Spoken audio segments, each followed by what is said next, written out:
보게 돼요. 때로는 중보기도로 성전에 나와 기도하는 성도들도 보게 되고요. 때로는 홀로 나와서 기도하는 성도도 보게 되고, 때로는 교회 청소하겠다고 코로나19가 있어도 와서 봉사하는 성도들도 때로는 보기도 합니다.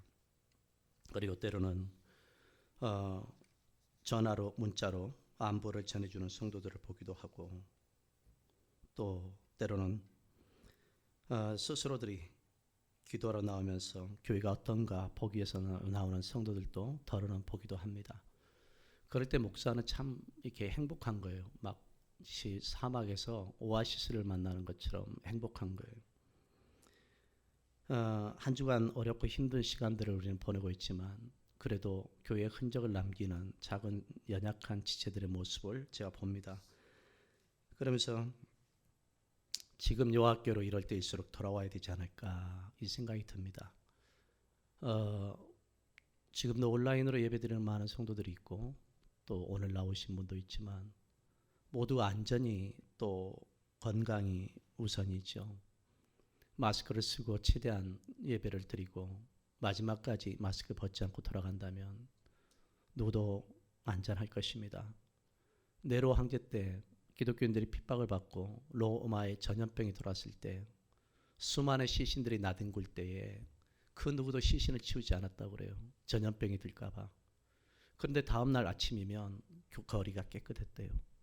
그래서 왜 그런가 봤더니 다음날 저녁 새벽이면 이제 일찍 기독교인들이 일어나서 그 시신을 다 치웠다는 거예요. 그 시신을 치우다 보니까 로마인들이 감동을 받았대요. 근데 놀라운 것은 그 시신을 치운 사람들은 한 사람도 전염병이 걸리지 않았다는 거예요. 물론 이렇게 신비주의적인 얘기를 하면 코로나19도 우리가 그렇게 하면 안 걸릴까가 아니라 제가 주고자 하는 말씀은 그렇게 한다면 걸릴 수 있겠죠. 하지만 지금 우리의 신앙의 작태의 모습을 좀 살펴볼 필요가 있지 않을까 이 생각을 하는 겁니다. 느헤미야는 예루살렘에 코로나19와 같은 이방인들에 의해서 약탈과 능욕을 당하고 있을 때 많은 이들이 불안과 두려움으로 예루살렘을 떠나가 합니다. 예루살렘이 더 이상 살 수가 없는 공간이 되어버린 거예요. 내 가정을 지킬 수 없고 내 자식을 지킬 수 없으니까 이 불안과 두려움이 있고, 또 언제 내 가정에도 약탈을 들어오고 능욕을 당할 상황이 될지 모르니까 불안해서 떠나가는 거예요. 한 사람 한 사람이 예루살렘 성을 떠나갈 때 가장 위급한 것은 성전까지 무너질 위기에 처한 겁니다. 이방인들은 예루살렘 성전을 약탈해서 그 안에 있는 하나님의 성물들까지 약탈할 위험성이 있었던 겁니다. 이런 상황이 있을 때 모든 이들이 예면하고 떠나갈 때 느헤미야는 반대로 1200km, 1400km 거리에 있는 페르시아 수상궁에서 예루살렘을 향한 목마름을 갖습니다. 그가 예루살렘을 향해서 오기를 갈망하고 가기를 갈망하고, 그리고 그곳에 가서 더 이상 하나님의 성전이 무너져서 하나님 중심의 이스라엘 백성들이 흩어지고 흔들릴까 봐 달려가려고 몸부림치는 느헤미야의 모습을 우리는 1장에서 살펴보았습니다. 그래서 느헤미야는 신앙 고백을 하죠. 하나님 누구신가? 하나님은 나의 주다. 하나님은 나의 전능하신 하나님이다. 엘로힘. 그리고 하나님은 여호와시다라고 고백하죠.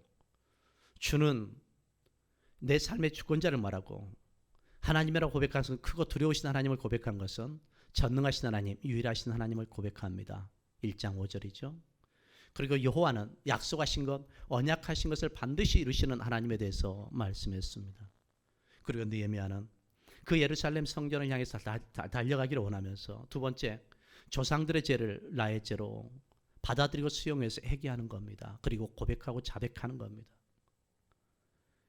그것이 우리가 가지고 있는 이타주의 신앙이라고 합니다. 지금은 너무나 개인주의와 이기주의가 만연한 세상입니다. 나 혼자만 괜찮으면 괜찮다는 생각 같습니다. 어쩌면 신앙보다도 우리는 개인주의가 더 무서운 세상인 겁니다. 영상 예배를 드리고 온라인으로 또 예배 드리며 가정 예배를 드리는 것이 가슴 아픔도 있을 수 있지만, 반대로 오늘날 기독교인들의 모습이 세상에 전혀 영향력을 미치지 못하는 안타까움이 더 가슴 아프고, 마스크 한 장을 서로 나눠 쓰지 못하는 이 현실이 가슴 아프고, 또 우리 교회가 전혀 힘이 없는 현실이 가슴 아픈 것이 사실이죠. 지난 주일날 온라인 영상 예배 드리면서 온라인 헌금을 했더라고요. 우리 성도들이 한 150만 원 이상 한 것 같아요. 처음 한 거죠. 우리 교회가 한 주에 약 500만 원씩만 들어온다면 1년에 우리가 사용할 수 있는 것이 약 2억이 넘으니까 살림하는 것이 세상을 향해서 이제 나눌 수 있을 텐데 하는 아쉬움도 같습니다. 우리는 우리 스스로가 이 땅에 범람하는 코로나19 또 영적인 신천지 코로나19와 또 우리는 개인주의로 각 개개인들이 가지고 있는 코로나19 같은 그런 습성들을 우리는 인지해야 됩니다.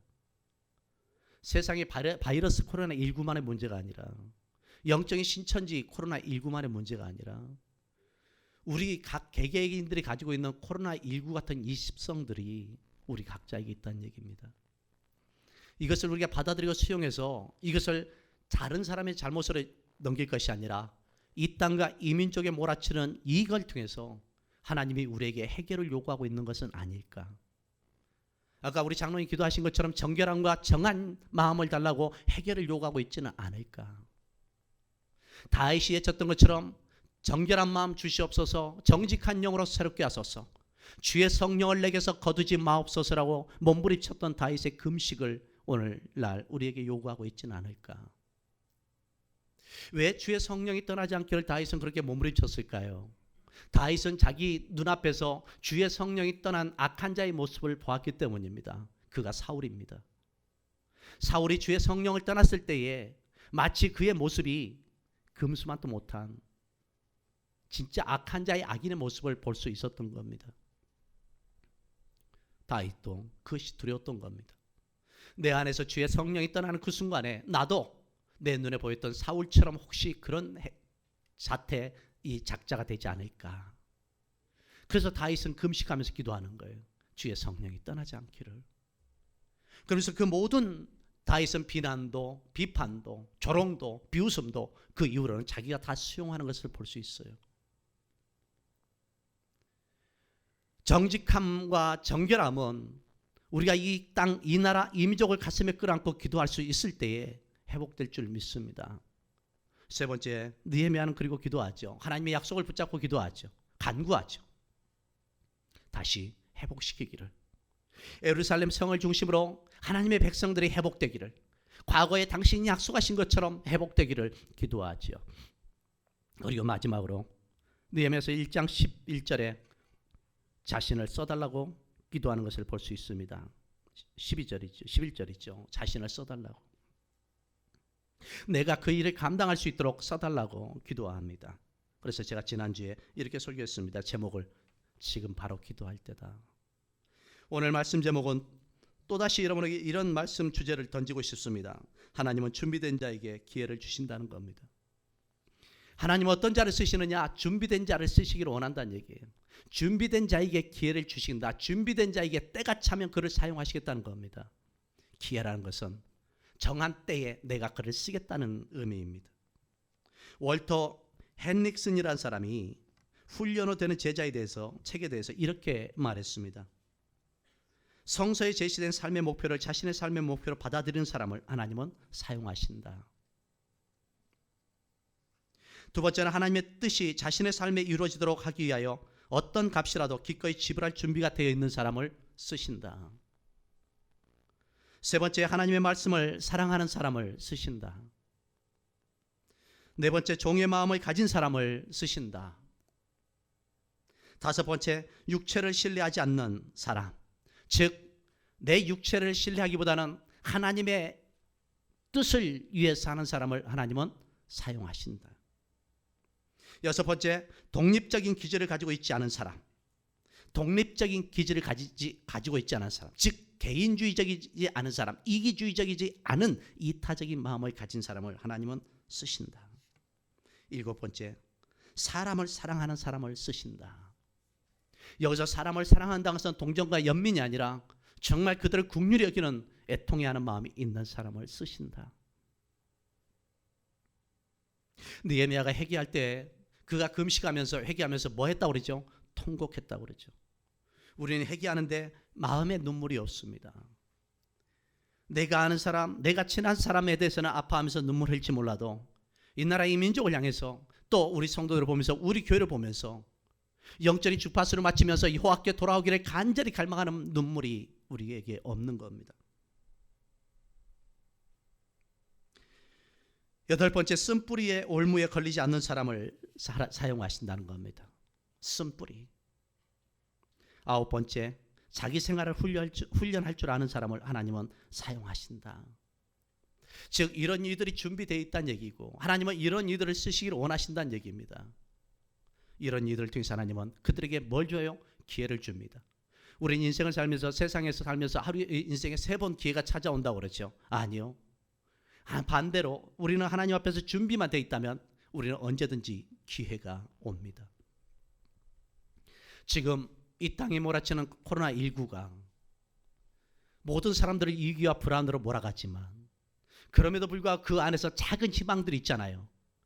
마스크를 스스로 사지 않고 포기하는 사람들도 있고 양보하는 사람들도 있고 그리고 지금 대구로 달려가고 경상도로 달려가는 많은 의로운 사람들도 있고 또 그들의 아픔을 향해서 애통하며 기도하는 많은 성도들도 있고 반대로 나의 안전만을 위해서 몸부림치는 이들도 반대로 있지요.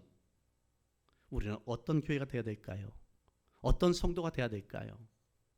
우리가 꿈을 꾸는 것은 무엇일까요? 우리의 신앙의 정체성은 뭘까요? 내 신앙의 척도는 어디에 있을까요? 우리가 각자 고민해 봐야 된다고 생각합니다. 그래서 이런 환난 속에서 이런 풍랑 속에서 내가 정말 어떤 위치 어떤 자리에 있는지 입으로 말할 것이 아니라 말로 말할 것이 아니라 내 삶으로 내 모습이 내 행동이 보여주는 행동하는 양심이 돼야 될 줄 믿습니다. 우리 교회는 준비되어 있을까요? 하나님이 쓰시기에 정말 준비되어 있는 교회일까요?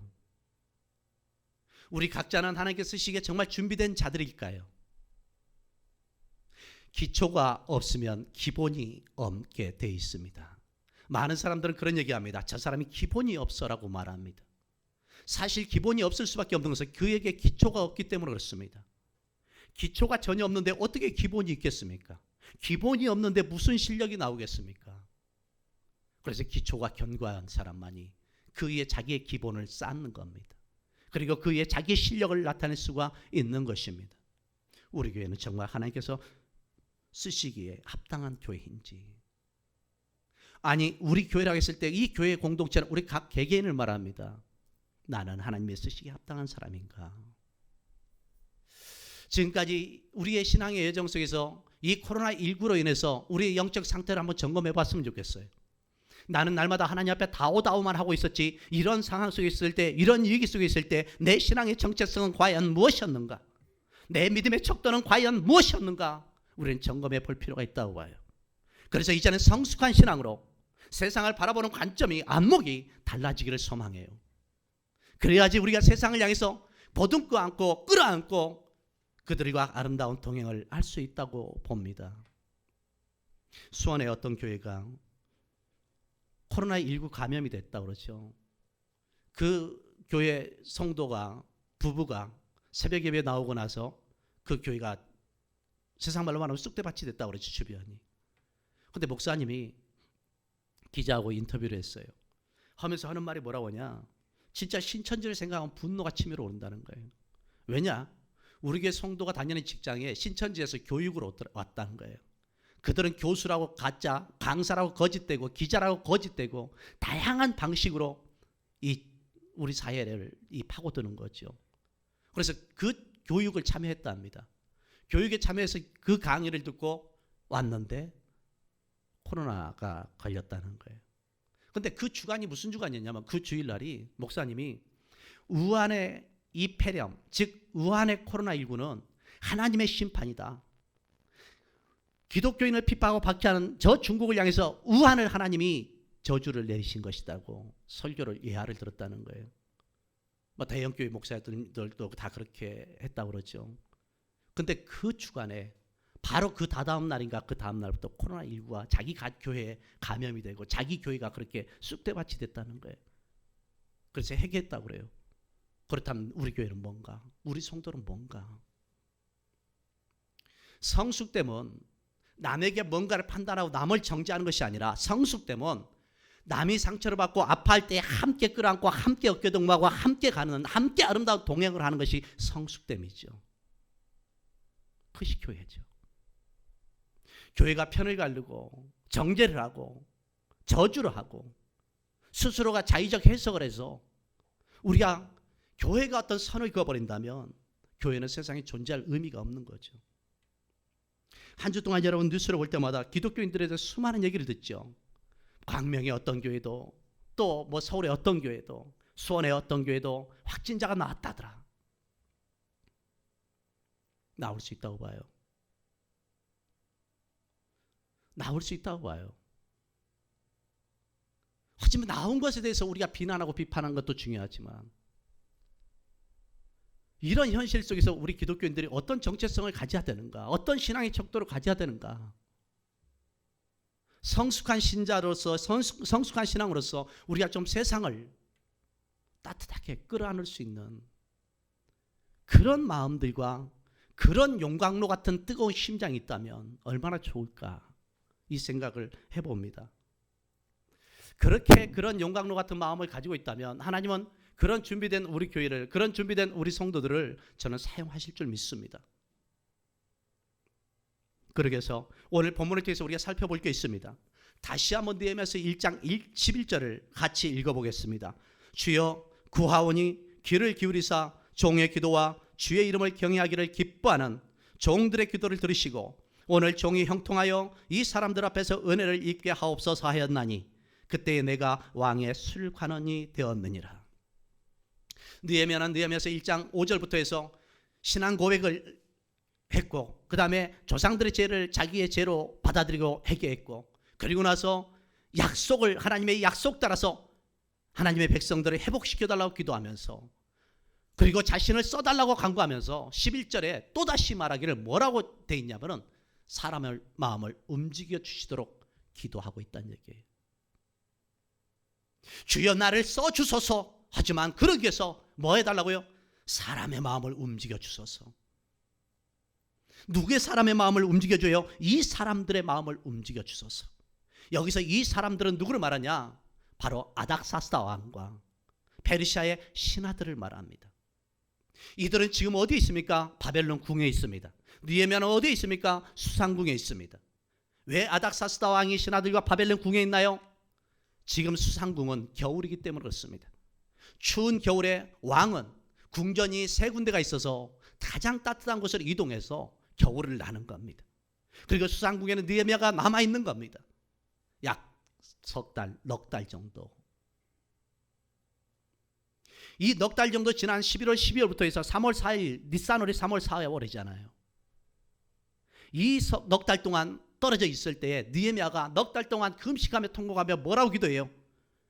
이들의 마음을 주님께서 은혜를 베풀어 달라고. 내가 하나님 앞에서 쓰임 받기를 원합니다. 내 민족과 내 동포를 위해서 내가 쓰임 받기를 원합니다. 그런데 내 힘으로는 갈 수 없습니다. 나도 남의 수하에 있기 때문에, 나도 남의 권력의 밑에 신하로 있기 때문에 내 스스로 자유롭게 갈 수 있는 신분이 아닙니다. 그러니 하나님, 그들의 마음을 열어주옵소서. 이게 11절이에요. 오늘 종이 형통하여 이 사람들 앞에서 은혜를 입게 하옵소서. 이 말은 형통하다는 얘기는 무슨 얘기예요? 잘 열려서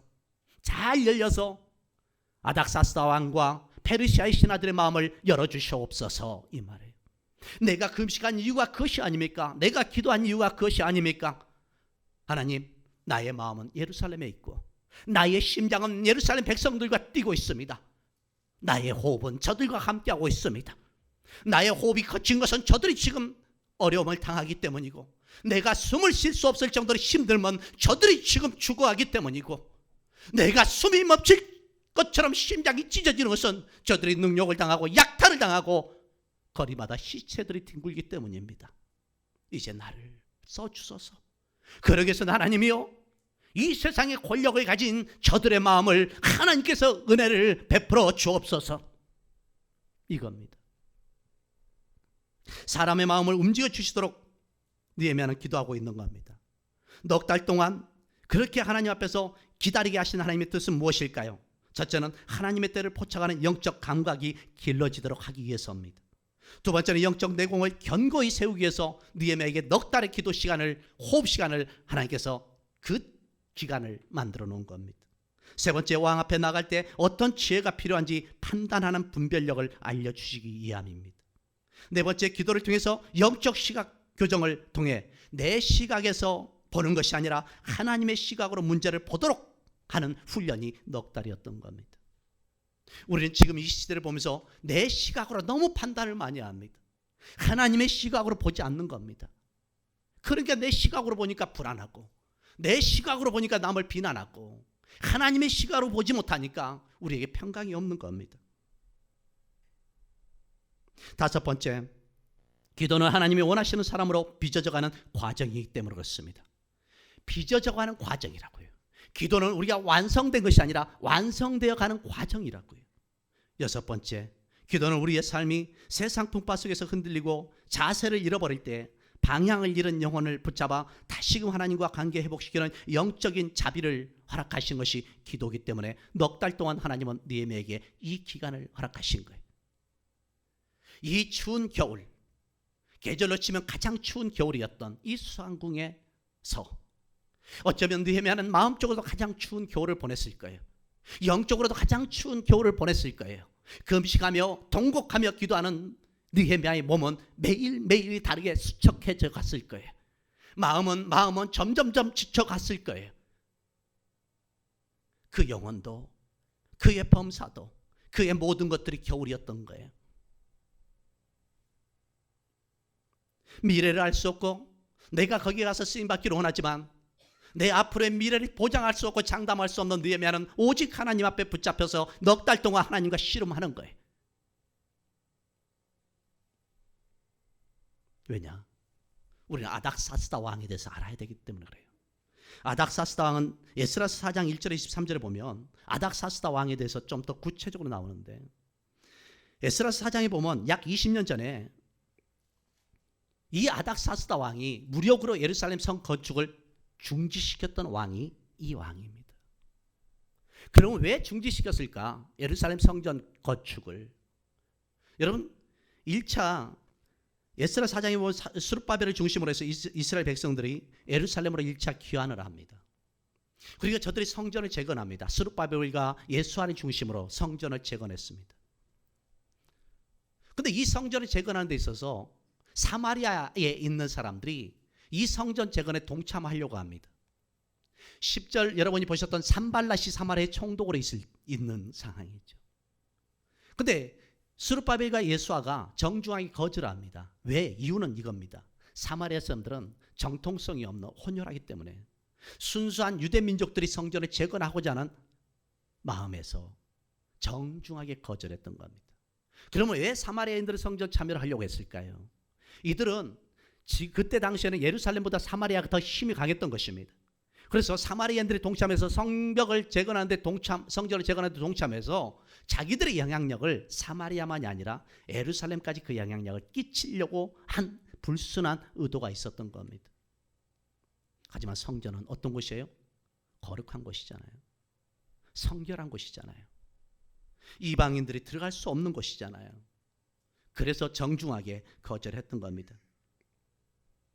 고레스는 귀환자들에게, 또한 에스라서 보면 고레스는 귀환자들에게만 성전 건축을 허락했지 사마리아인들을 포함시키지는 않았습니다. 에스라 4장에 보면 예루살렘 성전 재건에 있어서 두 차례에 걸쳐 고소 사건이 나옵니다.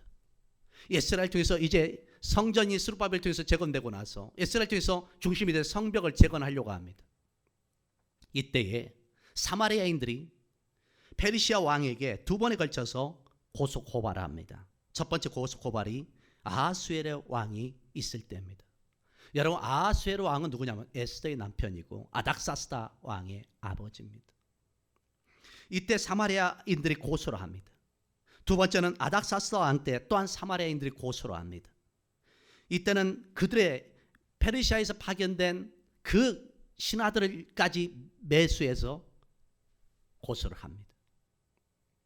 그 고소 내용 중에서 몇 가지 중에 하나가 뭐냐면은 아수르 때도 바벨론 때도 예루살렘을 중심으로 이스라엘 백성들이 뭉치면 반드시 아수르를 향해서 바벨론을 향해서 반역을 일으킨 것처럼 당신들을 향해서도 반역을 일으킬 것이니까 이 성벽을 재건한다는 것은 곧 그들이 당신들의 나라를 향해서 반역을 준비하는 것입니다라고 모함을 한 겁니다.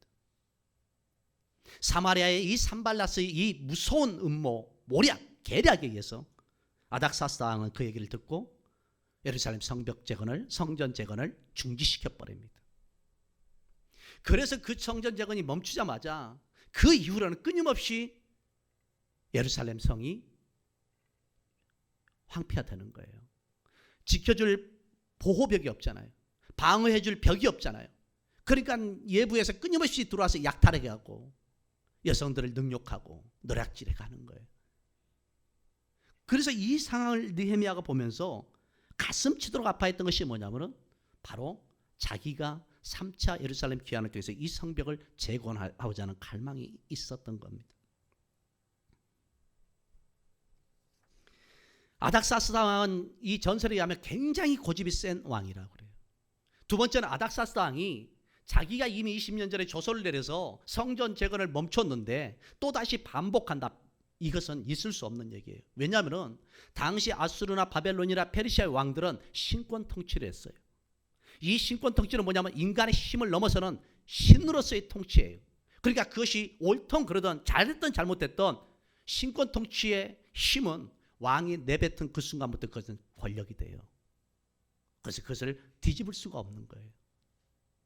느헤미야도 이걸 알고 있는 거예요. 20년 전에 이런 사태를 알고 있는 거예요. 그래서 느헤미야가 1장 11절에 뭐라고 얘기해요?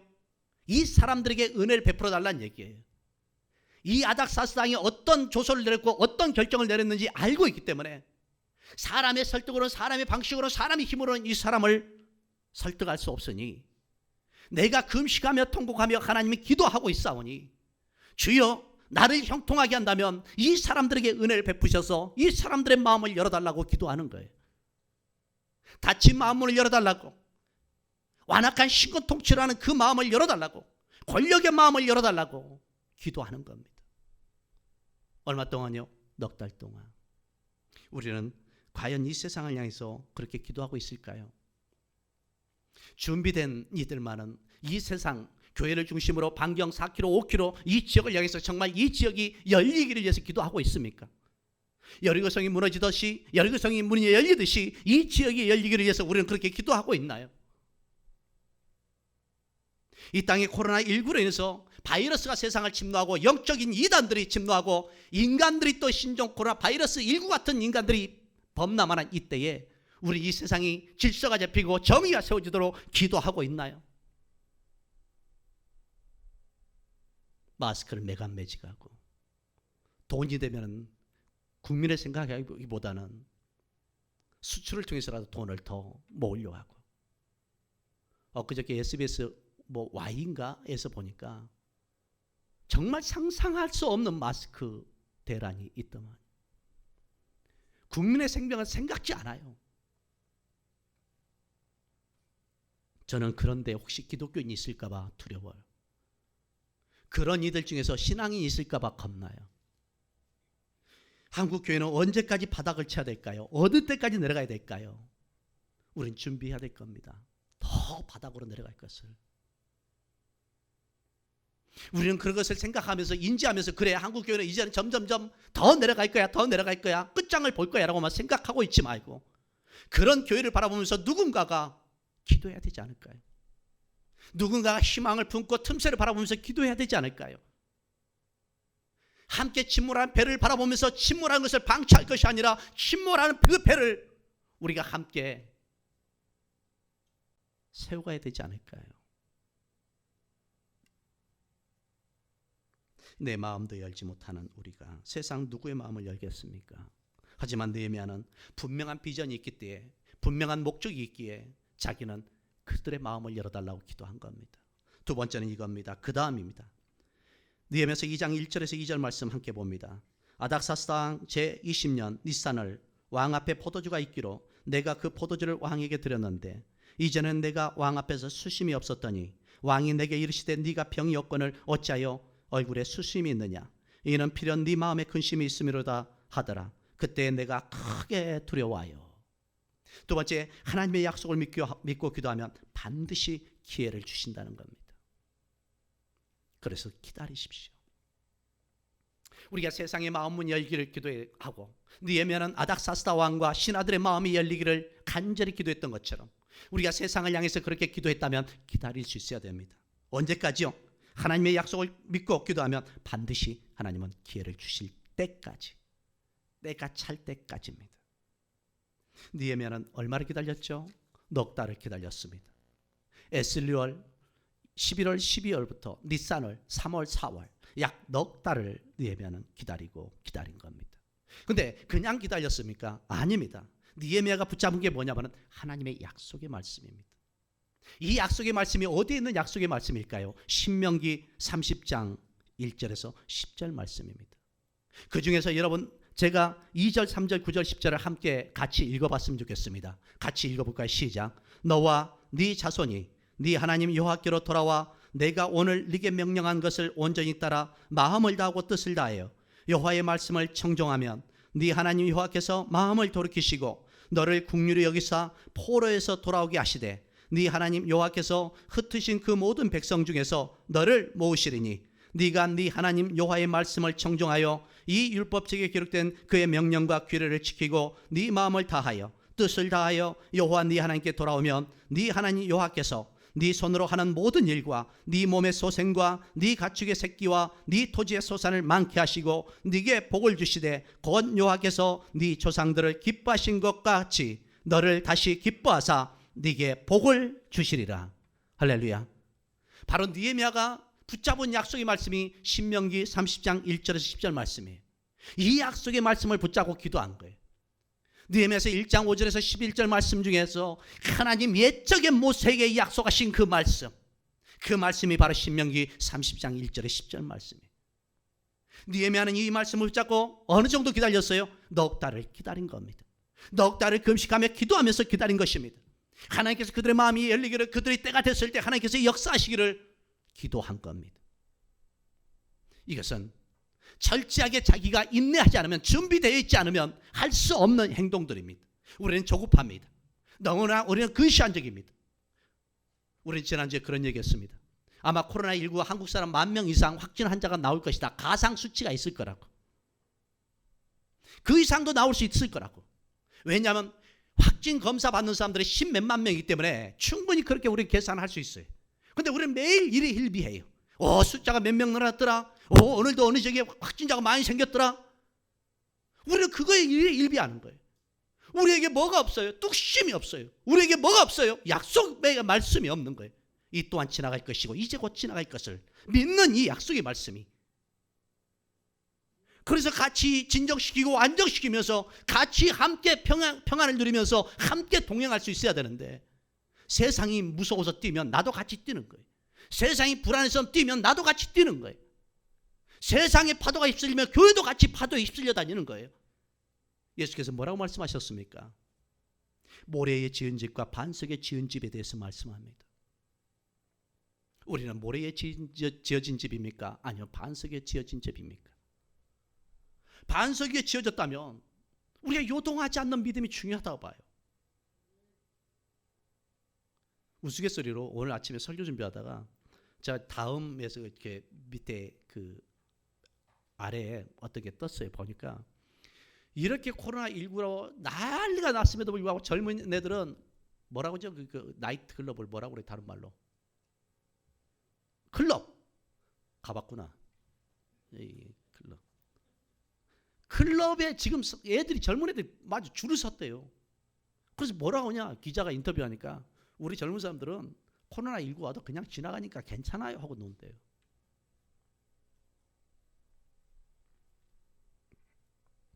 걔네들이 우리보다 생각이 좋은 건지 믿음이 좋은 건지는 모르겠지만 좌우지간 그렇습니다. 그런데 우리가 이런 현실 속에서 앞으로 코로나19 같은 이런 바이러스는 계속해서 나올 겁니다. 이건 과학자들이 하는 얘기니까. 그럼 우리는 이런 현실 속에서 언제까지 일희일비할 겁니까? 우리는 이런 현실 속에서 우리는 천국을 소망합니까? 이 땅에서 하나님 나라를 소망합니까? 그럼 우리에게 약속의 말씀을 붙잡는 느헤미야 같은 이런 힘이 있어야 되지 않겠습니까?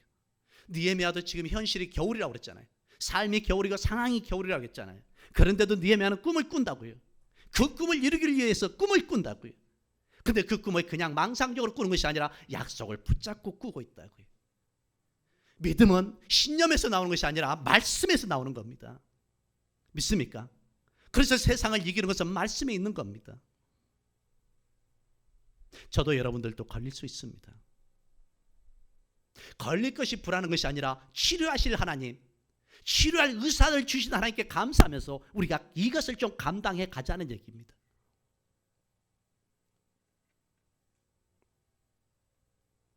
기회가 올 때까지 포기하지 말고 기도해야 됩니다.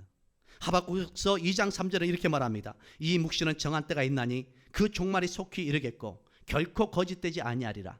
비록 더딜지라도 기다리라. 지체되지 않고 반드시 응하리라. 따라합시다. 비록 더딜지라도 기다리라. 지체되지 않고 반드시 응하리라. 믿습니까? 우리는 세월을 돌아보면요, 이보다 더 험한 세월도 보냈어요. 개인적으로, 세상적으로, 국가적으로 이보다 더 험한 세월들을 보냈어요. 근데 왜 지금이 마치 끝처럼 생각할까요? 나는 우리 젊은이들도 그랬으면 좋겠어요. 이네들이 살면서 지금이 가장 험한 세월을 보는 것 같지만 저들의 인생 속에서는 이보다 더 험한 세월들 또한 보낼 것입니다. 그렇다고 해서 그냥 수수방관하고 있지는 않습니다. 우리에게 매주마다 방역합니다. 우리 박준사님 통해서 아는 분을 통해서 방역기기 갖다가 매주마다 방역합니다. 철저하게 합니다. 예레미야서 33장 2절 3절에 이렇게 말합니다. 이를 행하시는 여호와, 그것을 만들며 성취하시는 여호와, 그의 이름을 여호와라 하는 이가 이와 같이 이르시도다. 너는 내게 부르짖으라. 내가 네게 응답하겠고 네가 알지 못하는 크고 은밀한 일을 네게 보이리라. 할렐루야. 기도는 상상할 수 없는 힘이 있음을 믿으시기 바랍니다. 약속의 말씀을 붙잡고 기도하는 자는 반드시 승리합니다. 이 또한 모든 과정들을 이겨낼 줄 믿습니다. 환난은 나를 피해가는 것이 아니라, 환난은 나를 피해가는 것이 중요한 것이 아니라 내가 환난을 겪을 때, 환난을 당할 때 헤쳐가는 것입니다. 고난은 나를 피해가는 것이 중요한 것이 아니라 내가 고난을 당했을 때 헤쳐가는 것이 중요한 겁니다. 지금 이 땅에 몰아치는 이 코로나19가 나를 피해가는 것만 중요히 여기지 말고 헤쳐가는 것이 중요한 겁니다. 그걸 헤쳐가기 위해서 수많은 의사들은 싸우고 있고, 수많은 자원봉사자들도 싸우고 있고, 또 수많은 제약회사에서는 이 백신과 치료제를 만들기 위해서 싸우고 있고, 하지만 우리는 뭐하고 있나요? 우리는 연약해서 아무것도 할 수 없다면 우리 기도라도 해야 되지 않겠습니까? 이번 한 주간 새벽 5시 또 낮 12시 그리고 밤 8시에 하루에 3번씩 느헤미야처럼 우리가 작정하고 기도했으면 좋겠어요. 우리가 할 수 있는 것이 없다면, 연약해서 아무것도 할 수 없다면, 내가 믿음이 있고 나의 신앙이 있다면, 느헤미야처럼 믿음이 있다면 우리가 하늘의 하나님을 바라보면서 이 땅을 위해서 기도했으면 좋겠어요. 이 민족을 위해서 기도했으면 좋겠어요. 이 전염병을 위해서 기도했으면 좋겠고, 열방을 몰아치는 이 바이러스를 위해서 기도했으면 좋겠어요. 세상 방식으로 세상은 싸우고 우리는 우리의 방식으로 이 땅 회복되도록 기도했으면 좋겠어요. 약속을 붙잡고 기도하기를 소망합니다. 이 기가 곧 하나님께서 주신 기회임을 믿으시기 바랍니다. 하나님께서 세 번째입니다. 3절에서 5절 말씀입니다. 왕께 대답하되 왕은 만세수로 하옵소서. 내 조상들의 묘실이 있는 성읍이 이제까지 황폐하고 성문이 불탔사오니 내가 어찌 얼굴이 수심이 없사오리까. 왕이 내게 이르시되 그러면 내가 무엇을 원하느냐 하시기로 내가 곧 하늘의 하나님께 묵도하고 왕에게 아뢰되 왕이 만일 좋게 여기시고 종이 왕의 목전에서 은혜를 얻어 싸우면 나를 유다 땅 나의 조상들과 묘실 있는 성읍에 보내어 그 성을 건축하게 하옵소서. 세 번째는 여기에 있습니다. 그 사람들의 마음을 움직여달라고 기도했던 느헤미야가, 하나님의 약속을 붙잡고 기도했던 느헤미야가 세 번째는 뭘 놓고 기도합니까? 하나님의 약속을 붙잡고 기도하면 반드시 기회를 주신다고 믿은 느헤미야가 세 번째는 하나님의 약속을 믿는다면 두려워하지 말라, 진실하라 이겁니다. 왜요? 아닥사스 왕이 묻잖아요. 넉 달 만에 본 느헤미야의 얼굴에 보니 수심이 가득하고 그의 모습을 보니 근심이 가득한 거예요. 근데 이 아닥사스다 왕이 이런 마음을 가질 수가 없는 거예요. 그는 절대 신권 통치라는 사람이 하찮은 신하들 앞에서 그들의 모든 것을 막 관심 갖고 이 정도 아니라고요. 그런데 여기에는 참 놀라운 복합선이 있어요. 보통 만약에 일반적인 신하가 왕 앞에서 이렇게 수심이 가득하고 근심이 가득하면 이는 죽습니다. 내가 절대 신권 통치를 하는 내가, 너희에게 태평성대를 주는 내가, 너희에게 만족을 주고 평안을 주고 풍요를 주는 내 앞에서 네가 감히 수심과 근심으로 가득 찬 얼굴로 내 앞에서 죽여버립니다. 이게 복합선이에요. 그런데 두 번째는 여기 있습니다. 느헤미야가 크게 두려웠다는 얘기가 그거예요. 혹시 왕이 그런 의도에서 나에게 지금 다가온 게 아닐까. 그런데 돌아보니까 3절 4절에 보니까 뭐가 있어요? 두려워서 느헤미야가 자기의 심장이 두려웠지만 그럼에도 불구하고 왕께 뭐를 얘기해요? 담대함으로 진실을 말하는 거예요. 뭘 말합니까? 내 조상들의 묘실이 있는 성읍이 이제까지 황폐하고 성문이 불탔습니다. 내 조상들이 있는 묘실이 쉬운 말로 다 불타서 없어졌습니다. 그래서 내가 슬퍼하고 있는 것이고 내가 통곡하고 있는 것이고 내 얼굴에 수심이 떠나지 않고 내 삶에서 근심이 떠나지 않는 것입니다. 왕이요. 이런 얘기를 아닥사스다 왕이 평소 들었다면 이는 죽는 거예요. 근데 이런 얘기를 함에도 불구하고 정면 돌파를 통해서 진실을 말함에도 불구하고 아닥사스다 왕의 마음을 누가 움직였어요? 하나님이 움직이신 거예요. 여러분 넉 달 동안 기도하면서 그들의 마음을 움직여달라고 기도했다고 그랬잖아요. 약속을 붙잡고 기도했다고 그랬잖아요. 그랬더니 하나님께서 그 왕의 마음을 뭐 하셨어요? 만지신 거예요. 평소 같으면 죽을 텐데 그래서 두려웠던 느헤미야가 그럼에도 불구하고 하나님을 의지하고 신뢰하고 하나님께 왕에게 고백하는 거예요. 진실을. 여러분 진실은 이깁니다. 지금 왜 이 세상이 신종 코로나가 이렇게 지금 통제가 되지 않고 잡히지 않습니까? 잘 신천지인들이 거짓된 말하기 때문에 돌아보니까 거짓하는 거예요.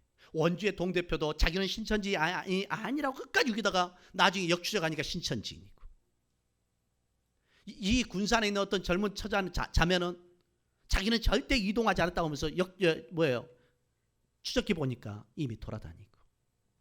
결국은 세상은요 거짓이 만연하면 세상이 치유되지 않아요. 우리가 이 상황을 보면서 이 본문을 통해서 우리가 이 세상을 보면서 느끼는 교훈이 뭔지 아세요? 진실해야 돼요. 예수 믿는 사람들이 이 영적인 상황을 보면서 이 이단들을 보면서 이 세상을 보면서 한 가지 깨달아야 되겠다면 진실해야 돼요. 정직해야 돼요. 정직하지 않으면 진실하지 않으면 세상을 감동시킬 수 없는 거예요. 근데 우리가 진실하지 못할 때 세상은 역시 우리를 예면해요. 만약에 느헤미야가 살겠다고 여기서 가진 수작과 방법을 통해서 변명하고 회피하고 그랬다면 느헤미야는 아마 하나님의 일을 하지 못했을 거예요. 근데 느헤미야는 그렇게 변명하고 회피하기보다는 뭐 했어요? 하나님을 신뢰했기 때문에 넉 달 동안 이들의 마음을 열어달라고 기도했기 때문에 느헤미야는 뭐예요? 진실히 고백하는 거예요. 두 번째, 진실한 자는 하나님이 뭐예요? 지혜를 주신다고요. 아까 넉 달 동안 느헤미야를 훈련시켰던 과정 속에 지혜를 말했잖아요. 그래서 느헤미야가 무슨 단어를 쓰지 않았냐면, 따라합시다. 예루살렘 성. 예루살렘 성에 대한 단어를 안 써요. 그리고 나서 뭐라고 하냐? 내 조상들의 묘실이 있는 성읍이라고 말해요.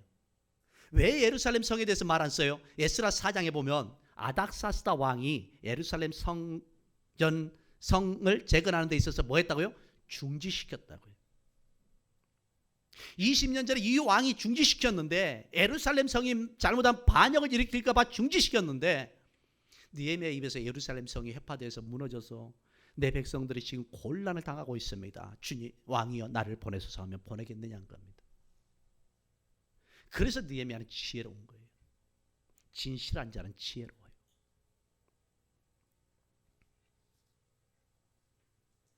그러면 아닥사스다 왕은 모를까요? 내 조상들이 있는 묘실이 있는 성이라고 하면 아닥사스다 왕은 모를까요? 거기가 어딘지, 예루살렘 성인지 모를까요? 다 알고 있잖아요. 그럼에도 불구하고 그가 뭐라고 그러죠? 네가 무엇을 원하느냐. 4절. 참 감동이지 않습니까? 그렇게 고집센 왕이 신권 통치를 해서 전혀 한번 결정을 내리면 바꾸지 않는 왕이, 에스더에서 아하수에라 왕도 그랬잖아요. 바꾸지 않는 왕이 그 마음을 하나님이 만지시니까 완고한 자가, 완강한 자가 그 마음이 열리잖아요. 그러면서 뭐라고 그래요? 네가 무엇을 원하느냐. 하나님께서 지금 우리에게 말하는 것이 아니라 세상의 왕이, 권력자가 말하고 있다고요. 네가 무엇을 원하느냐. 그때 느헤미야를 보십시오. 4절 하반절에 내가 곧 하늘의 하나님께 묵도하고. 이건 기회인 거죠. 네 수심에 가득하고 근심이 많구나 했을 때는 위기였는데, 진실로 정직함으로 정면 돌파했더니 뭐가 찾아온 거예요? 기회가 찾아온 거예요. 그리스도인은 세상에서 선한 양심으로 정직하고 진실하게 살아갈 때 위기 속에서도 기회를 만날 수 있어요. 우리 신천지를 통해서 우리가 반면교사 되잖아요. 기독교는 뭐 해야 된다고요? 진실해야 된다. 세상에 욕심 부리지 마라. 한국 교회요, 욕심 부리지 마라. 물질에 욕심 부리지 말고, 세상 물욕에 욕심 부리지 말고, 숫자에 욕심 부리지 말고, 건물에 욕심 부리지 말라.